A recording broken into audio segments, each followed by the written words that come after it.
Savons-nous ce que contient vraiment notre nourriture? Des lasagnes à la viande de cheval? Des steaks frelatés? De l'huile d'olive mensongère? Du thon piqué au nitrite? La liste des produits alimentaires trafiqués est interminable. Tout peut être falsifié. Les produits de base, les plats transformés, jusqu'aux aliments les plus prestigieux. C'est un trafic de plusieurs dizaines de milliards d'euros qui transite à bas bruit à travers nos frontières.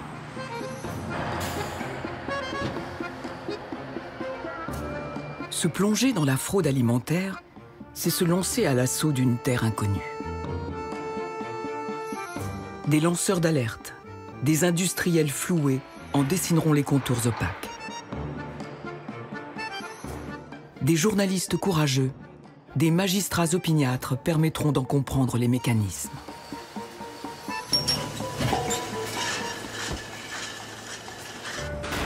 La lutte est engagée contre une véritable criminalité qui va du truand au mafieux.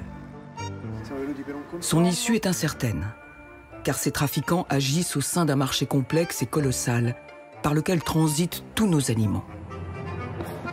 Comment ont-ils étendu leur emprise sur notre nourriture? Des pratiques scandaleuses, longtemps cachées, vont être révélées. Enquête inédite dans le monde des faussaires de l'alimentaire.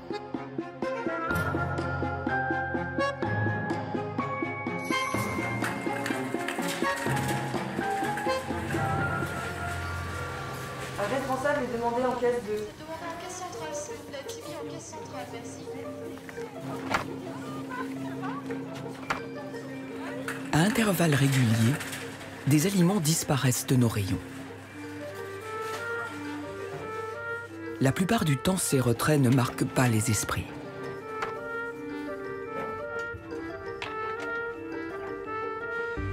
Pourtant, ils viennent jeter le doute sur cet élément aussi essentiel que l'air que nous respirons et avec lequel nous entretenons un lien charnel, notre nourriture, à laquelle nous consacrons une grande partie de notre existence. Merci beaucoup, bonne journée, madame. Un jour, ce lien a eu le goût de la trahison.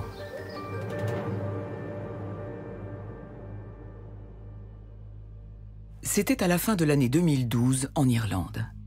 Le directeur de l'autorité de surveillance des aliments remarque que le prix du bœuf a chuté. Il ordonne le séquençage ADN de la viande de 27 hamburgers prélevés dans le commerce. Nous avons trouvé un produit contenant environ un tiers d'ADN de cheval, ce qui était une découverte tout simplement incroyable. Nous avons vérifié une première fois, une seconde, puis une troisième fois, car nous avons compris que si nous rendions publique une telle histoire, elle aurait un effet considérable. Il s'agissait au départ de hamburgers, puis de lasagnes, puis de moussaka, de raviolis. Des tests systématiques effectués au printemps 2013 révèlent de la viande de cheval, là où on ne l'attendait pas. À l'époque, nous pensions que c'était un problème irlandais, mais ça s'est avéré être un problème mondial. Et des produits ont été retirés des rayons dans des endroits comme Singapour, Hong Kong et certains pays des Caraïbes. Donc en réalité, nous étions face à une fraude massive. Une fraude au cœur de la viande hachée. Le produit carné le plus répandu, notamment dans les plats préparés industriels. Cette adultération aurait pu, comme tant d'autres, passer inaperçue. Mais les autorités irlandaises ont joué la carte de la transparence. Leurs révélations ont soulevé une vague d'indignation sans précédent.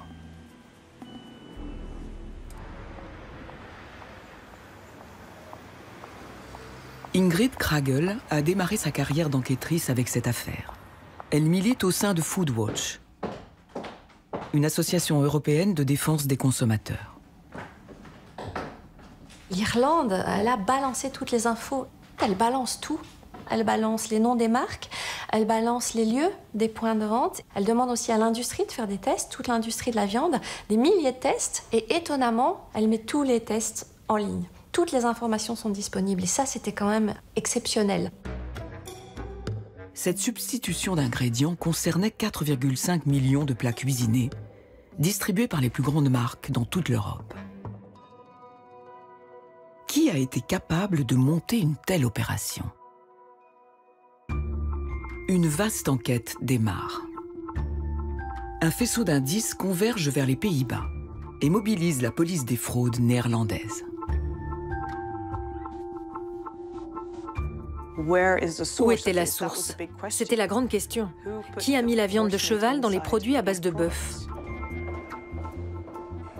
Karen Gusso dirige une unité qui dispose des mêmes pouvoirs d'investigation qu'une brigade des stupes. 17 enquêteurs et des analystes financiers sont chargés de traquer les fraudeurs. La principale chose que nous faisons lorsque nous menons une enquête criminelle, c'est de reconstituer les flux d'argent et de marchandises et de les relier entre eux. Les policiers hollandais explorent les circuits opaques de la viande hachée. Ils identifient d'abord les industriels, ceux qui confectionnent les plats à base de bœuf. Derrière ces industriels, ils localisent plusieurs grossistes. Ces grossistes travaillent avec des traders, des spécialistes des marchés qui achètent et revendent en ligne par centaines de milliers de tonnes. La filière était très opaque parce qu'il y avait derrière des traders. Et il est très difficile pour les autorités de mettre la main sur des traders qui n'ont parfois pas de siège en Europe. D'ailleurs, les responsables de l'époque parlent d'une véritable plongée dans la comptabilité. Ça a été très très complexe pour eux. La police identifie cependant un trader hollandais du marché de la viande, Jan Fassen. Jan Fassen est en fait quelqu'un que nous connaissons depuis longtemps. Il a attiré notre attention pour la première fois en 2008, lorsque nous l'avons arrêté pour les mêmes faits. Nous espérions l'effrayer, mais en 2013, nous avons découvert qu'il avait continué son activité. Pour brouiller les pistes, Jan Fassen a changé de pays. Il s'est installé en Belgique, où il s'est associé entre autres avec le propriétaire de cet entrepôt. Ils y stockaient de la viande de cheval congelée, laquelle coûtait 2 fois moins cher que celle de bœuf. 2 € le kilo au lieu de 4. Ces gains étaient estimés à 20 millions d'euros par an. Jan Fassen a loué un bureau dans un grand complexe d'entrepôts frigorifiques. Il avait un employé qui changeait les étiquettes tous les jours. Il avait des entreprises à Chypre et dans d'autres pays. Il a monté tout un business. C'était son travail quotidien. Un travail qui n'avait rien de facile. Jan Fassen était à la tête d'un réseau tentaculaire. Sa société était enregistrée à Chypre et importait du cheval du Canada et de Roumanie. Puis cette viande était revendue à ses complices, des grossistes. Les 2 principaux étaient implantés en Belgique et en France. C'est chez eux que s'opérait la tricherie. Le cheval était transformé en bœuf par la magie d'une étiquette. Les grossistes expédiaient la fausse viande hachée au Luxembourg à un préparateur de plats cuisinés. Ces aliments frelatés ont été distribués à des centaines de supermarchés. Il y avait la responsabilité de ceux qui l'achetaient à des prix ridicules, de ceux qui l'utilisaient. Mais personne, en tout cas c'est ce qu'ils prétendent, n'a vérifié l'ADN de la viande. Et donc dans des quantités phénoménales comme ça, avec autant d'opérateurs économiques, c'est quand même étonnant. Ce déni collectif a mis en colère un homme qui était au cœur de cette industrie. Christophe Brusset travaillait depuis 20 ans comme trader au sein de grands groupes agroalimentaires. Tout ce que j'entendais, c'était soit des industriels ou leurs représentants qui disaient « Mais non, c'est un cas isolé, chez nous, on a la meilleure industrie alimentaire du monde, c'est fini, c'était avant, maintenant c'est clean. » Mais je connaissais évidemment les pratiques du milieu. Et c'est à ce moment-là que je me suis dit « Bon, ce serait quand même pas mal que quelqu'un en parle. » Et là, j'ai commencé à parler, oui. Parce que j'attendais que quelqu'un d'autre le fasse et personne ne le faisait. Si Christophe Brusset a décidé de briser la loi du silence, c'est qu'il a lui-même fraudé. Oui, j'ai dû acheter des produits que normalement j'aurais pas achetés. Oui. Parce qu'on me le demandait, parce que déjà j'avais pas le choix. Donc quand on est employé en général, on fait ce qu'on son patron demande. Donc moi on me demandait d'acheter des produits qui étaient de mauvaise qualité, donc j'étais contraint de le faire. Il y avait une fraude généralisée, oui. Sur un produit, sur plusieurs produits, oui. Sur le miel, sur le poivre, sur le cumin, sur le paprika, sur plein de produits. Le lanceur d'alerte dévoile en 2013 des pratiques frauduleuses généralisées dans le monde de l'agroalimentaire. Il faut bien comprendre que ce n'est pas un acheteur tout seul qui décide de frauder, par exemple. C'est un environnement. À la fois sa structure à lui, qui décide de frauder, à la fois ses fournisseurs, qui lui proposent des produits pour frauder, et à la fois des clients qui acceptent de recevoir des produits à des prix qui ne sont pas normaux. Moi qui viens du milieu, qui travaille dans l'agroalimentaire depuis 25 ans, je me dis oui, mais il y a quand même des choses qui ne vont pas. Les révélations de Christophe Brusset ne provoquent pas le séisme auquel il s'attendait chez les industriels. En revanche, son indignation et celle de millions de citoyens à travers l'Europe va contraindre les autorités européennes à réagir.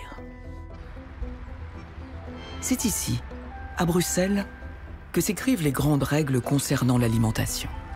À charge ensuite pour les États de les mettre en application. Pour Éric Marin, un fonctionnaire de la Commission européenne, le Horsegate, le scandale de la viande de cheval, a marqué un tournant. L'emballement médiatique a fait que c'est devenu une crise et qu'il a fallu gérer cette crise. Éric Marin était fier du système de surveillance sanitaire européen. Il découvre que l'Europe n'est pas équipée pour faire face à ce nouveau phénomène qui gangrène notre alimentation. Ici, on s'est dit, mais tout le système qu'on a bâti pendant des années, parce qu'on a construit, la chaîne alimentaire est une des plus sûres au monde en Europe. On a bâti tout un système qui était lié à comment détecter les problèmes de santé publique. Et là, quelque part, on se retrouvait complètement désarmé face à quelque chose qui est moins contrôlé dans les entreprises. Et il y a une prise de conscience générale qu'il fallait faire quelque chose, non plus simplement pour détecter les problèmes de santé publique, mais détecter les suspicions de fraude. Bonjour tout le monde. Le Food Fraud Network a été créé pour ça. Des fonctionnaires européens se bagarrent toute l'année pour dépister et traquer les aliments volontairement frelatés. Toutes les altérations accidentelles sont écartées, pour ne retenir que les cas de manipulation intentionnelle. Bon, ça c'est vraiment de la fraude, hein, donc on les met dans notre rapport semanal pour les États membres.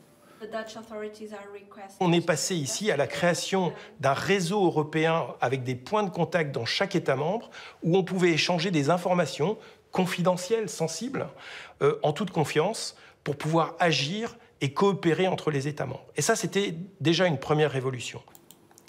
Encore faut-il pour cela que les 27 États européens soient irréprochables. Ce qui n'est pas toujours le cas, comme le démontre cette nouvelle affaire incriminant de la viande de bœuf.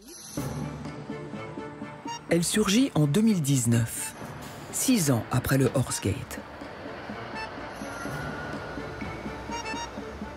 Le scandale est d'autant plus violent que l'État français se retrouve au cœur de la tourmente.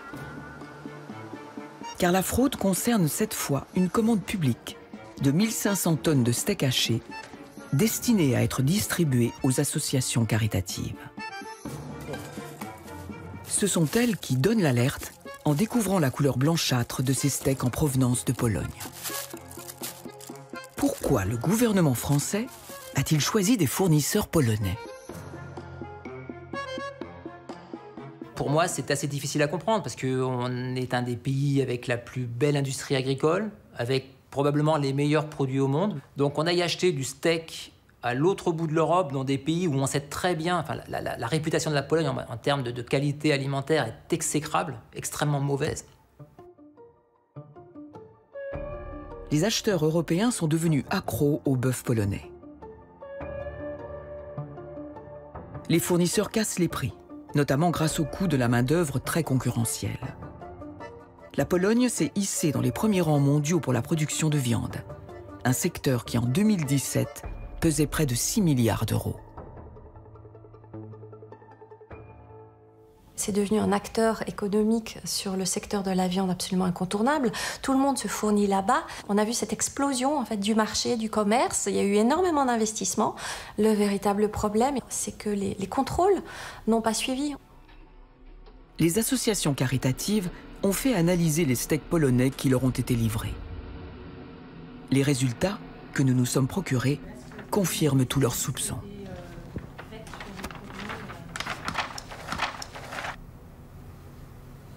Alors, on trouve du tissu osseux, on trouve du tissu conjonctif, des glandes, des muqueuses, des tissus lymphoïdes, Donc en fait, voilà, ça a été remplacé par tous les sous-produits possibles et tous les déchets d'abattoir qu'on peut trouver. Voilà. C'est assez peu ragoûtant. Donc voilà. Donc, en termes de protéines, non seulement on n'est pas suffisamment haut, mais en plus, pour faire monter le taux de protéines, on a mis des protéines végétales. Donc il y a quasiment, oui, il y a très peu de viande en fait dans ce produit. La viande de bœuf a été remplacée par des sous-produits. La substitution est d'autant plus choquante que les steaks étaient destinés à des personnes démunies. Mais comment identifier les responsables? Le réseau européen Food Fraud Network n'a pas de pouvoir d'investigation. Il est très clair que la Commission n'a aucun pouvoir de police. Ça relève vraiment des États membres et c'est eux qui font les enquêtes, ils échangent les informations et l'enquête est déclenchée dans le pays qui reçoit cette information. C'est donc la Pologne qui doit prendre le relais.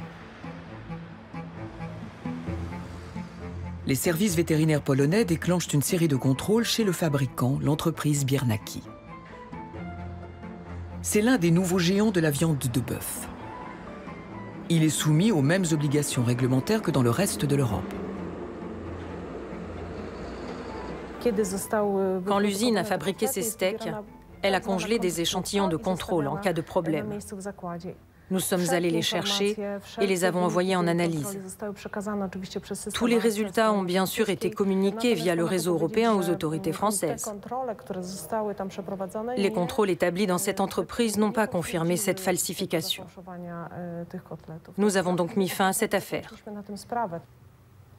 En résumé, circuler, il n'y a rien à voir. Nous avons tenté d'interroger les responsables de l'entreprise polonaise, mais nous avons essuyé plusieurs refus.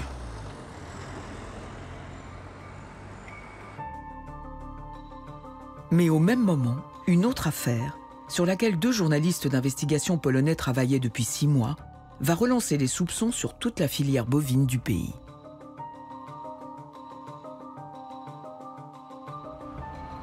L'un d'eux, Patrick Szczepaniak, a réussi à se faire embaucher dans un petit abattoir de campagne.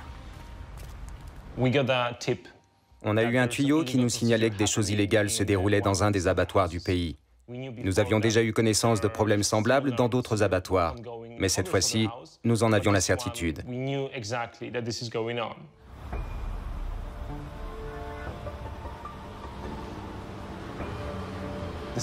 L'abattoir lui-même se trouve au milieu de nulle part. Il est donc impossible d'y jeter un coup d'œil sans attirer l'attention.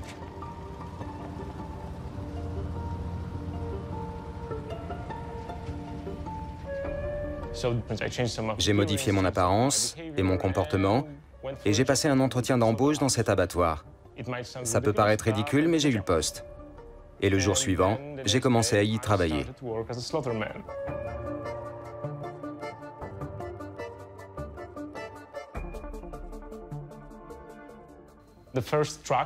Les premiers camions de vaches malades ou mortes sont apparus. Quelques-unes avaient des chairs pourries, d'autres de l'écume blanche qui sortait de la bouche. Bien sûr, il n'y avait pas de vétérinaire. Le vétérinaire arrivait tôt le matin pour compter les têtes de bétail abattues, mais ne vérifiait jamais la viande. Il se comportait comme si toute cette viande bovine était apparue par magie au milieu de la nuit. Diffusée à la télévision, leur enquête a déclenché une crise politique. Je suis Thomas Patora de la télévision. Dites-nous un peu ce que vous faites ici.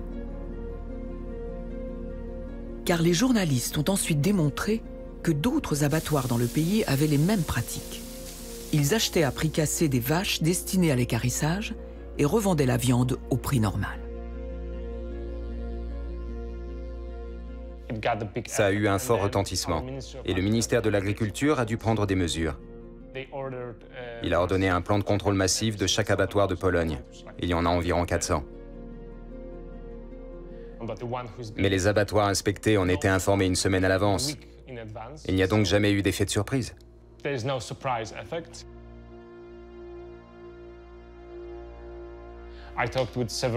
J'ai parlé avec plusieurs anciens ministres de l'Agriculture et députés qui m'ont dit que tout le monde savait ce qui se passait, mais ne faisait rien pour changer quoi que ce soit, parce que ce système générait d'énormes profits.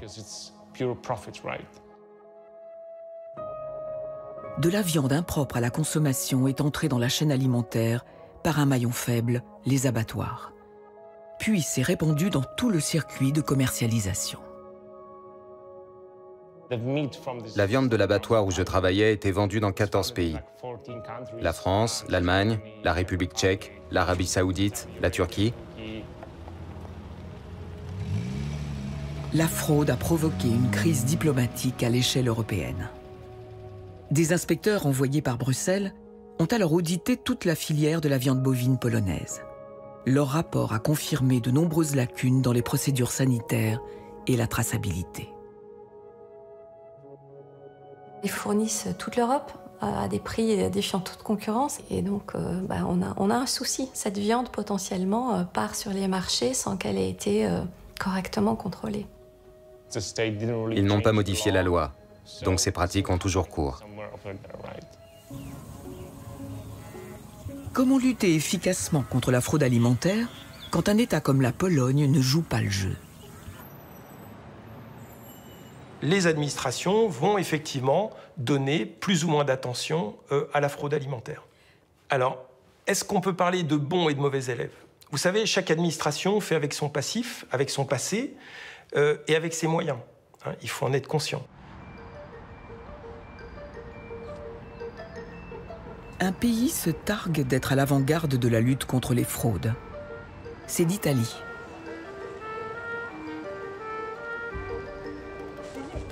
C'est le premier pays d'Europe à avoir mis en place des mesures de détection, et pourtant, il est submergé par les fraudes. L'assaut est à la hauteur du succès de la cuisine italienne, de l'attrait qu'exerce chacun de ses produits dans le monde entier.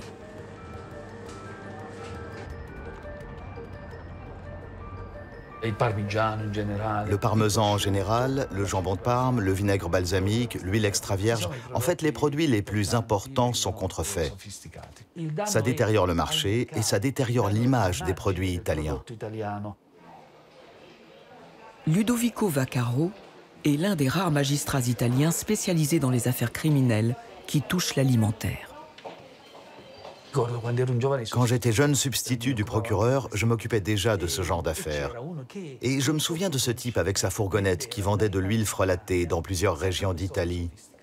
Mais il faisait ça à un niveau, comment dire, avec un chiffre d'affaires modeste. Tandis qu'aujourd'hui, c'est devenu une véritable industrie. La fraude alimentaire frappe tous les produits italiens.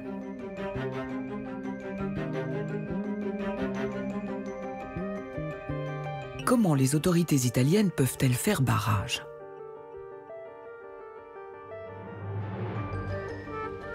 Une unité spéciale a été créée pour sauver le patrimoine gastronomique national. Ces efforts portent sur un produit alimentaire en particulier. 9 Italiens sur 10 en consomment et la demande est en train d'exploser. L'huile d'olive extra vierge italienne est numéro 1 sur le marché mondial. Ce trésor rapporte chaque année à l'État italien 1,2 milliard d'euros. Ce produit ne se trouve pas en Italie, il est à l'étranger. Les faussaires empruntent le nom de véritables entreprises pour commercialiser leurs copies frelatées. Les contrôleurs italiens ont les moyens d'exiger que les plateformes de vente en ligne retirent immédiatement les annonces frauduleuses. Un système de contrôle assez strict a été mis en place. Il est beaucoup plus rigoureux que dans d'autres pays. C'est aussi parce que l'huile d'olive extra vierge est un produit sur la protection duquel le ministère de l'Agriculture a beaucoup misé.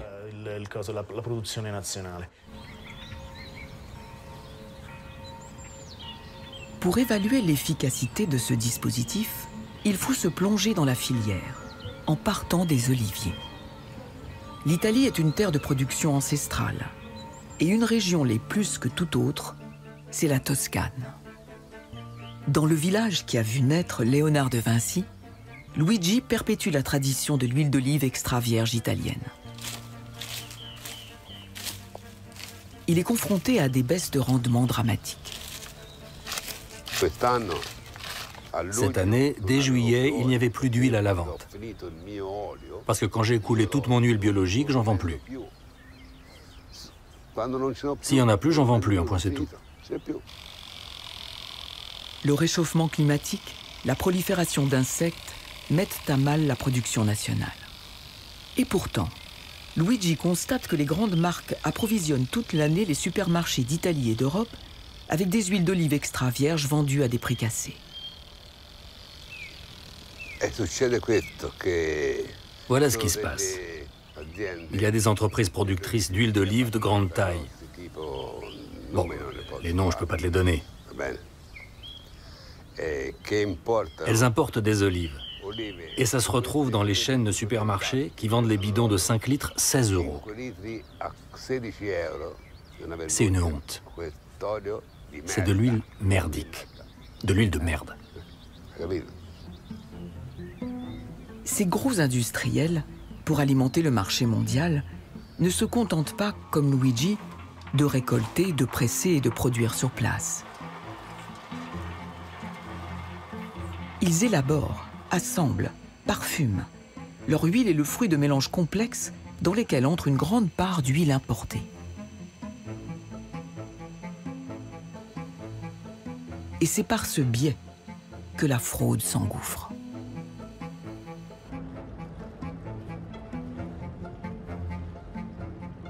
Le port de Livourne est le principal lieu de débarquement des marchandises pour la Toscane. Le dispositif spécial mis en place par la répression des fraudes italiennes commence ici. Chaque jour, un navire décharge sa cargaison d'huile d'olive extra vierge. Les industriels font venir le précieux liquide de tout le bassin méditerranéen. On va contrôler quelques fournisseurs espagnols et on verra bien le résultat. Ces importations seront mélangées à la production nationale et vendues comme huile d'olive extra vierge italienne. C'est légal à une condition, que tous les critères de l'extra vierge soient remplis. C'est intéressant pour nous. Oui, c'est une huile qui est déjà un peu vieille.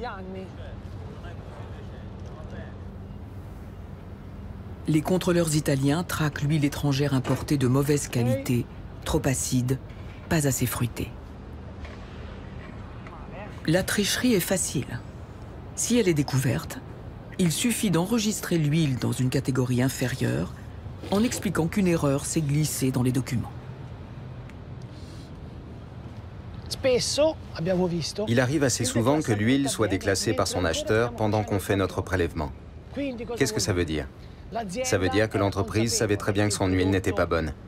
Mais elle se dit, on va essayer et on verra bien. S'il n'y a pas de contrôle, tant mieux. Et s'il y en a un, elle déclasse son produit. Il n'est plus extra vierge avant même de partir en analyse. Les contrôles aléatoires sur le port sont donc d'une efficacité très limitée. C'est pourquoi les agents de la répression des fraudes ont déployé leurs efforts sur un autre maillon de la chaîne de fabrication. À quelques kilomètres de là, un producteur a accepté que nous suivions ce dispositif de surveillance unique en Europe. Bonjour. Nous sommes là pour un contrôle. Un système informatique permet aux contrôleurs de suivre en temps réel tous les producteurs d'huile d'olive extra vierge. Chaque livraison doit être déclarée.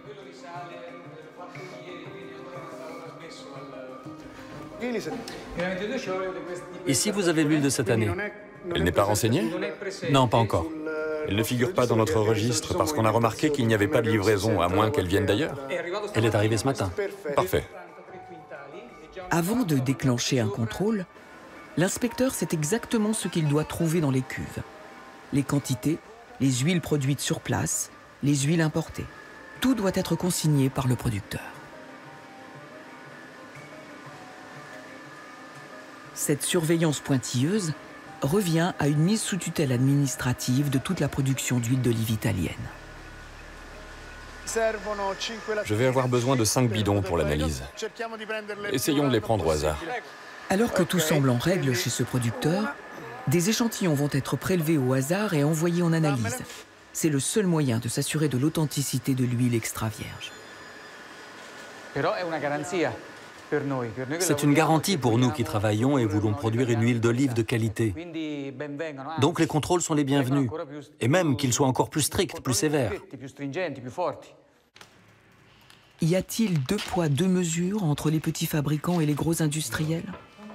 C'est ce qui se murmure parmi les producteurs. Les autorités italiennes auraient tendance à épargner les acteurs principaux du marché. Et pourtant, la qualité de leur huile est régulièrement remise en cause par des organismes indépendants. En mai 2021, Salvagente, un magazine italien de protection des consommateurs, a passé au banc d'essai 15 bouteilles d'huile de grandes marques. Elles ont été envoyées en analyse dans des laboratoires publics.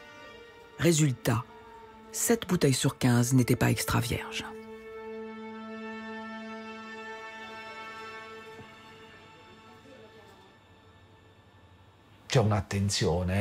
Il y a une surveillance renforcée sur l'huile d'olive, comme sur beaucoup d'autres produits italiens ces dernières années. Mais les contrôles ne sont pas encore suffisants pour éviter les arnaques. Des industriels qui s'affranchissent ouvertement des règles. C'est presque un encouragement pour les criminels. Plus au sud, dans les Pouilles, se situe la plus grande zone de production intensive d'huile d'olive. C'est dans cette immensité que des trafiquants ont mis au point l'une des fraudes les plus audacieuses de ces dernières années. Ludovico Vaccaro a été mis sur leur piste par un coup de chance. Nom de code, Opération Or Jaune. Cette affaire est née quasiment par hasard. On nous a rapporté que des bouteilles d'huile d'olive extra vierge étaient vendues à 3 €, 3,50 €. De nos jours, elle revient plus cher que ça à produire pour les paysans.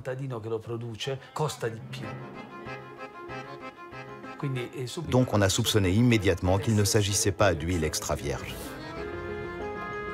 Envoyées en analyse par les enquêteurs, ces bouteilles se sont avérées contenir de l'huile de colza.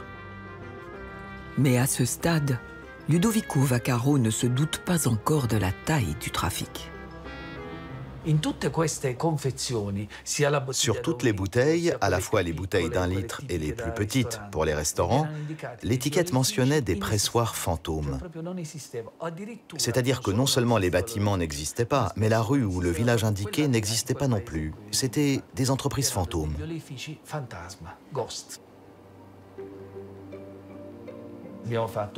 Nous avons placé des micros pour les mettre sur écoute.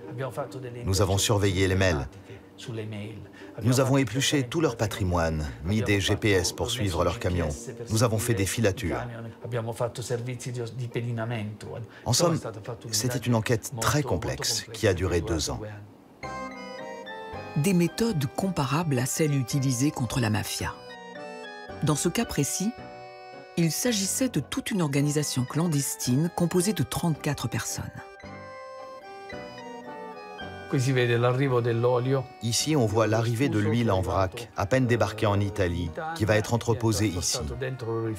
Elle était importée par bateau-citerne de différentes parties du monde.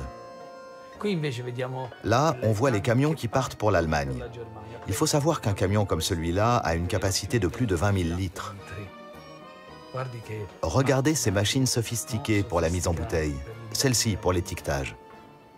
C'était une véritable industrie. Un réseau parfaitement structuré contournait le système de surveillance alimentaire italien. Les transporteurs importaient l'huile de colza le plus souvent de Turquie, de préférence périmée, à partir du port le plus proche, celui d'Ancône. Le chef de réseau dirigeait les opérations de métamorphose de l'huile de colza en fausse huile d'olive dans l'atelier clandestin. Les revendeurs la prenaient ensuite en charge et sillonnaient les routes pour la revendre à des restaurants italiens, mais aussi suisses et allemands. Certains d'entre eux étaient prestigieux et même fréquentés par la chancelière allemande ou le président italien.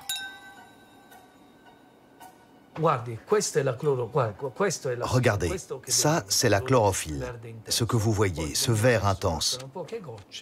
Il suffisait d'en mettre quelques gouttes pour donner à l'huile de colza, qui est plus claire, la couleur verte typique de l'huile d'olive. Et en ajoutant un peu de bêta-carotène, qui a un peu la même odeur, l'effet recherché était de donner un parfum qui s'approche de celui de l'huile d'olive.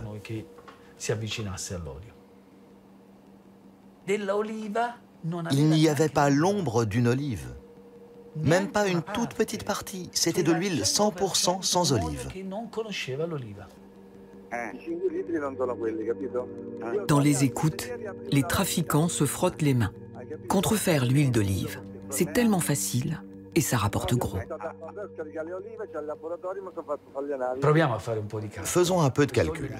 L'huile de colza arrivait par bateau en Italie. Avec le coût du transport, elle revenait à 70-80 centimes le litre, maximum. Puis elle était transportée dans le village. Là, elle était adultérée. Son prix de revient final, 1,10 €, 1,20 € maximum. Mise en vente par les membres de l'association de malfaiteurs à 3 €, 3,50 €, ça représente déjà un énorme gain. Mais à leur tour, ces intermédiaires, qui faisaient partie de la combine, la revendaient à un prix encore plus élevé, entre 5 et 10 €. En 2 ans, les fraudeurs ont encaissé 7 millions d'euros. Un des suspects avait déjà été arrêté et jugé pour fraude alimentaire, en tout une dizaine de fois. C'est une affaire qui dure maintenant depuis une trentaine d'années. L'impunité semble régner dans les dossiers de fraude alimentaire. Les sanctions pénales qu'encourent les personnes mises en examen dans ce genre d'affaires ne seraient pas suffisamment dissuasives. Les peines encourues sont légères, ce sont des condamnations qui vont jusqu'à 2 ou 3 ans de prison. Mais dans la pratique, elles peuvent être beaucoup plus réduites. Vous avez beaucoup moins de risques en termes de sanctions judiciaires que si vous avez trafiqué sur de la drogue, des armes ou autre chose. Donc, forcément, c'est un secteur qui attire les fraudeurs. Rien d'étonnant dans ces conditions à ce que les mafias italiennes se soient penchées sur ces nouveaux trafics. Désormais, les brigades antimafia découvrent de la falsification alimentaire parmi d'autres activités clandestines comme les armes ou la drogue. En 2017, à l'occasion de l'arrestation de l'un des plus puissants clans de Calabre, les policiers italiens ont mis la main sur une fausse huile d'olive fabriquée à partir de lubrifiants industriels et exportée aux États-Unis. La mafia et les organisations criminelles en général vont toujours dans la même direction, là où il y a du business et de l'argent à se faire. Vous avez des entreprises qui sont mafieuses, mais elles ne vous le disent pas, quoi. Vous ne le savez pas. Vous avez des belles entreprises qui sont détenues en partie par la mafia, mais ils ne vont pas vous le dire, nous c'est la mafia, bienvenue chez nous. La mafia a infiltré des marchés de gros et des chaînes de supermarchés de grands groupes européens. Jusqu'où étend-elle son emprise? On voit la mafia évoluer vers des formes de criminalité plus sophistiquées. Elle ne se contente plus d'extorquer de l'argent aux commerçants ou aux chefs d'entreprise. Ce sont les criminels eux-mêmes qui deviennent entrepreneurs. C'est un saut qualitatif.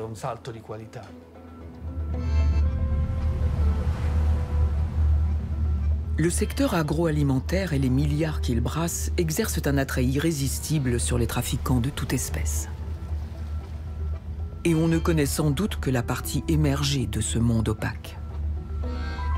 Car une partie toujours plus importante de notre nourriture provient d'autres continents. Sous les effets de la mondialisation, toutes les filières de l'agroalimentaire font venir des aliments à des prix plus compétitifs pour des montants toujours plus élevés. Souvent, les produits qu'on achète, nous, en tant qu'acheteurs ou traders, on ne les voit pas. Donc pour nous, c'est juste un nom, une ligne de code sur un écran ou un cahier des charges. La mondialisation, elle augmente le risque de fraude parce qu'on perd le contrôle de la longueur des chaînes, des intervenants, tout le long de la chaîne d'approvisionnement. Un aliment en particulier fait l'objet de trafics internationaux. Il est synonyme d'une alimentation saine et pourtant, c'est l'une des denrées les plus frelatées. La mainmise des fraudeurs s'est accélérée depuis que le poisson n'est plus pêché dans les zones côtières, mais dans des mers lointaines. Le thon, en particulier, a déchaîné l'imagination des fraudeurs.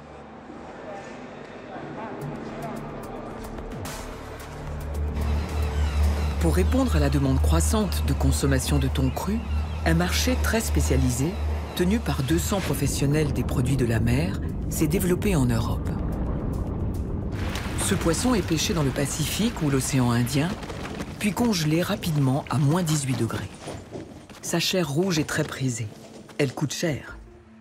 L'apparition de thon cru à prix cassé va donner l'alerte. En 2015, une dizaine d'industriels, des Français, des Allemands, des Italiens, réalisent que leur secteur d'activité est menacé. L'un d'eux a accepté de témoigner, mais à visage caché. Un professionnel ne peut pas croire qu'un produit est à moitié prix sans qu'il y ait un souci. C'est totalement impossible. Alors, ces industriels de la mer vont mener discrètement leur propre enquête. En cherchant à comprendre, on s'est rendu compte qu'il y avait, comme c'est assez souvent le cas maintenant, un ajout d'eau pour faire baisser le prix de revient. Le but de l'ajout d'eau, c'est la compétitivité. Une grosse partie des filets de poisson surgelés, voire même frais, sont souvent injectés au saumure. Donc vous avez dans le produit une injection sous pression de saumure avec des polyphosphates, avec des éléments qui permettent de conserver l'eau à l'intérieur. Des pratiques illégales, en provenance d'Indonésie, du Vietnam, de Chine. Gorger d'eau ainsi les poissons permet d'accroître leur poids et de les vendre plus cher. Une technique de fraude très répandue. Mais il y a beaucoup plus grave dans le cas du thon. On s'est rendu compte qu'il y avait surtout un changement radical de matière première. La qualité n'avait rien à voir avec la qualité perceptible par le consommateur. Et cette différence, elle est générée par des traitements chimiques. Cette découverte, ils l'ont filmée discrètement lors d'une visite chez un concurrent espagnol. Ils s'aperçoivent ce jour-là de l'existence de curieuses machines, au travers desquelles défilent les longes de thon de couleur marron.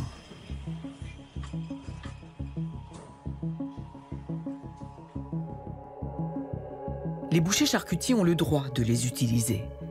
Elles servent à injecter des nitrites, un conservateur qui donne l'éclat et la couleur rose des jambons, mais dont l'usage est de plus en plus décrié. Immédiatement, les industriels comprennent que leurs concurrents ont trouvé un subterfuge inquiétant pour faire rougir le thon. Le thon a une particularité, c'est que le consommateur juge sa valeur par sa couleur. Donc s'il est rouge, il vaut plus cher, s'il est marron, il vaut pas cher. Et là, en l'occurrence, c'est un produit marron bas de gamme qui a été transformé en un produit rouge pour pouvoir le vendre comme un haut de gamme. Nous avons reproduit ce traitement chimique en laboratoire. L'injection de nitrite va permettre à la chair oxydée de reprendre des couleurs en quelques heures. Ce thon recoloré, qu'on peut prendre pour du thon frais, est susceptible de déclencher des intoxications et des chocs allergiques.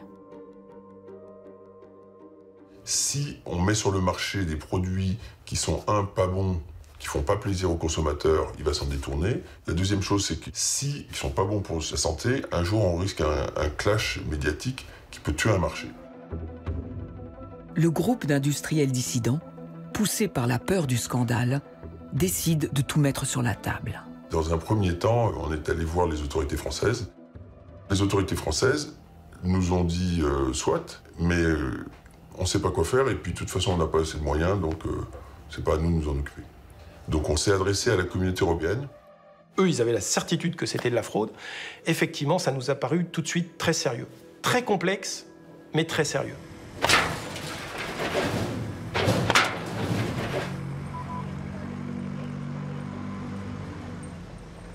En 2016, une perquisition de la police espagnole démontre que les lanceurs d'alerte ne se sont pas trompés. Au sol, des thons pêchés au Salvador, au Panama, dont la chair marron indique qu'ils ne devraient plus être consommés crus. On retrouvera aussi les machines à injection et des doses en quantité élevée de nitrite. Malgré toutes ces preuves, les industriels espagnols incriminés se défendent. Vous avez des industries qui viennent avec des juristes et qui vont dire que ce qu'ils font est légal. Et donc, il y a une pression qui s'établit sur les autorités compétentes. Donc, les autorités compétentes, avec le soutien juridique de la Commission, ont établi que les industries, celles-ci espagnoles, donc, utilisaient ces produits à tort et donc leur ont interdit de les utiliser. Et pourtant, la fraude a continué. En 2017, on dénombrait en Europe 454 cas d'intoxication dus au thon piqué au nitrite. C'est une manipulation dangereuse pour la santé. La Commission européenne se devait de réagir. 80% du secteur qui fournissait ce thon frais était affecté. Donc ça voulait dire qu'on avait quasiment tout le marché européen qui était affecté par cette fraude. Donc ce qui s'est passé, c'est qu'on a monté ces opérations, cette fois-ci, dans le cadre d'Europol. Europol, l'agence européenne de lutte contre la criminalité, parvient à mobiliser les polices de 11 pays différents. Cette opération a permis le démantèlement en 2018 de l'un des plus vastes trafics alimentaires. À la clé, des saisies records de 131 tonnes de thon. Ça a été la première collaboration sur un sujet européen et ça a été un franc succès. C'est l'un des plus importants trafics démantelés à ce jour. 79 criminels sont arrêtés dans toute l'Europe dans plusieurs ateliers clandestins, notamment en Espagne, mais aussi en France, en Italie et à Malte. Grâce à la mise sur écoute du réseau, les enquêteurs ont appris que les quantités de nitrite employées étaient telles que les fraudeurs se plaignaient d'être pris de violentes démangeaisons en les manipulant. Les gains estimés défient l'imagination.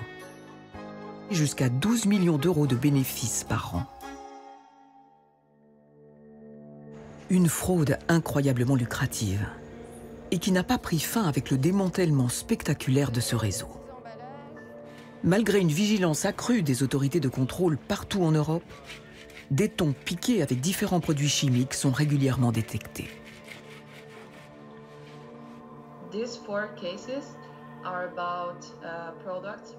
Au sein du Food Fraud Network, les fonctionnaires européens voient les alertes sur des fraudes potentielles augmenter année après année.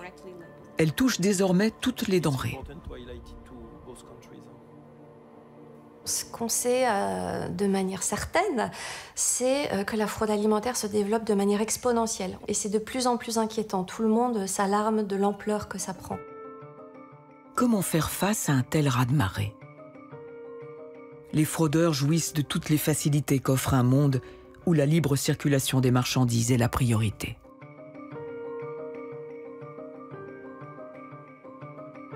Tout au long de nos chaînes d'approvisionnement, les responsabilités qui échoient aux industriels sont donc immenses. Les importateurs, les traders, les transformateurs, les grossistes, légalement, tous sont garants de l'authenticité de ce que nous mangeons. Pour cela, ils réalisent chaque année des milliers de tests, appelés autocontrôle. Mais impossible de savoir combien de fraudes sont détectées de cette façon. Les résultats de ces autocontrôles sont tenus dans l'ombre. Il faut savoir que la fraude alimentaire, si les industriels la constatent par des autocontrôles ou sont au courant ou ont relevé ça sur leur chaîne d'approvisionnement, eh bien, ils n'ont absolument aucune obligation de faire remonter l'information aux autorités. Et ça, c'est un vrai problème. Seules les fraudes dangereuses pour la santé doivent obligatoirement être dévoilées aux autorités. Les autres, plus nombreuses, dépendent du bon vouloir des industriels. Les industriels ne rapportent encore pas assez aux autorités compétentes les suspicions de fraude qu'elles font. Il faut bien avoir conscience que l'industrie, ce sont eux qui font le plus de contrôles. Il faudrait améliorer la réglementation européenne pour faire peser des nouvelles obligations sur les industriels. C'est une question de volonté et de courage. De courage, d'indépendance par rapport au lobby, par exemple. D'accepter d'être moins copain-copain avec les grosses multinationales, d'être moins dans la main avec la finance. Donc ça veut dire réellement considérer que la priorité est du côté du consommateur et pas de l'industriel ou de ceux qui ont les poches pleines. Cette impunité s'étend jusqu'aux représentants des grandes chaînes de distribution. Ils ont eux aussi l'obligation légale de mettre en rayon des denrées conformes à ce qu'elles prétendent être. Mais ils ne sont quasiment jamais poursuivis dans les affaires de fraude alimentaire. Il faudrait que les chaînes de supermarchés soient obligées de faire des tests, soient obligées de montrer patte blanche pour enrayer la fraude. Pourquoi ? Parce que s'ils étaient obligés de faire ces tests et donc de produire les résultats, ils s'exposeraient potentiellement à des sanctions qui seraient catastrophiques et puis une mauvaise publicité. Donc, quelque part, ce cercle serait vertueux. Donc, il faut changer les règles du jeu qui s'imposent à ces acteurs extrêmement puissants. Au terme de notre voyage au cœur des fraudes, nous ne pouvons plus regarder nos aliments de la même façon. Combien d'entre eux sont frelatés sans qu'aucune alerte n'ait été déclenchée? Combien de fraudeurs enrichissons-nous avec nos modes de consommation alimentaires déconnectés des saisons et mondialisés? Personne n'a conscience de l'étendue des fraudes. Et pourtant, une inquiétude diffuse se propage sourdement. Les consommateurs sont de plus en plus inquiets des effets des aliments sur leur santé. En s'attaquant à notre nourriture, des criminels et des professionnels malhonnêtes aggravent ce sentiment de vulnérabilité.